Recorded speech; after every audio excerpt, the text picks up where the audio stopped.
அனைவருக்கும் வணக்கம். Welcome to green chilli YouTube channel. இன்றைக்கி இந்த வீடியோவில் பூண்டு தட்டி போட்டு ரொம்பவே வித்தியாசமாக ரொம்ப சிம்பிளான ஒரு ஃபிஷ் ஃப்ரை ஒன்று செய்ய போகிறோம். ஸோ வீடியோ ஃபுல்லாக பாருங்கள். வாங்க வீடியோக்குள்ளே போகலாம். முதல்ல 1 ஸ்பூன் தனியா எடுத்துக்கோங்க. அப்புறமா 2 ஸ்பூன் மிளகாய்த்தூள் எடுத்துக்கோங்க.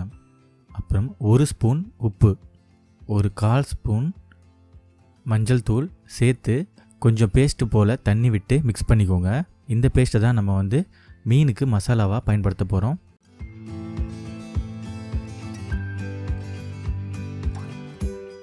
மீன் நல்லா கழுவி இது போல் கீறி வச்சுக்கோங்க. மீனை முழுசாக போட்டிங்கன்னா இப்படி கீறி வச்சுக்கலாம். நீங்கள் பத்தையாக போட்டு அரிஞ்சு போடுறீங்க அப்படின்னா, இப்போ வால் பகுதி தனியாக, நடுப்பகுதி, தலைப்பகுதி தனித்தனியாக அரிஞ்சு போடுறீங்கன்னா நீங்கள் கீரை தேவையில்ல, அப்படியே போட்டுக்கலாம். இப்போது இதில் நல்லா மசாலாவை தேய்ச்சி இந்த இடுக்கிலலாம் கூட நம்ம நல்லா தேய்ச்சி விட்டோம்னா இது நல்லா ஊறும். இப்படியா எல்லா ஃபிஷ்லேயும் தேய்ச்சிடலாம். இப்போது எல்லாத்துலேயும் தேய்ச்சாச்சு. இந்த மீனை அரை மணி நேரம் நம்ம ஊற வைக்க போகிறோம். இந்த மசாலா நல்லா இறங்கி ஊறி இருக்கும். அப்போ தான் மீன் சாப்பிட்றதுக்கு நல்லா டேஸ்ட்டாக இருக்கும். மினிமம் அரை மணி நேரம் ஊற வைங்க. இப்போ இது ஊறியாச்சு. அடுத்ததாக இதை ஃப்ரை பண்ணிக்கலாம். ஒரு பேன் வச்சுக்கிறோம். ஸ்டவ்வை பற்ற வச்சு கல் காஞ்சதும் கொஞ்சமாக எண்ணெய் விட்டுக்கோங்க. அதாவது ஒரு 2 மீன் போட்டு வறுக்கிற அளவுக்கு எண்ணெய் விட்டுக்கிறோம். இப்போது எண்ணெய் நல்லா சூடாயிருச்சு. இந்த ஊற வச்ச மீனை இதில் சேர்த்துடலாம்.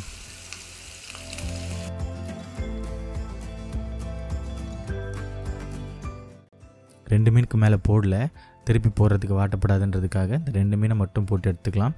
திரும்ப 2 மீன் போட்டுக்கலாம்.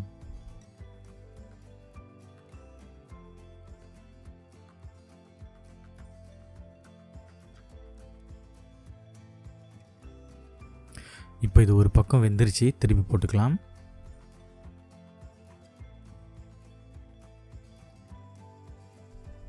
மீன் போட்ட கொஞ்ச நேரத்தில் உடனே திருப்பி போடக்கூடாது.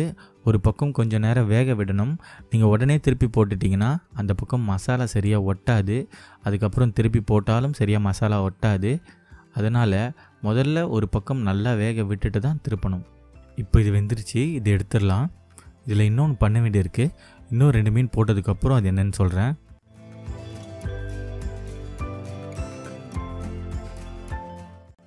அடுத்து இன்னும் கொஞ்சம் எண்ணெய் ஊற்றி இன்னும் 2 மீன் நான் போட்டுக்கிறேன். நீங்கள் தீ இதுக்கு எப்படி வைக்கணும்னா, ஃபஸ்ட்டு கல் காயறதுக்கு மட்டும் நல்லா தீ வச்சுக்கணும். அதுக்கப்புறம் ஒரு அரை தீ வைங்க போதும்.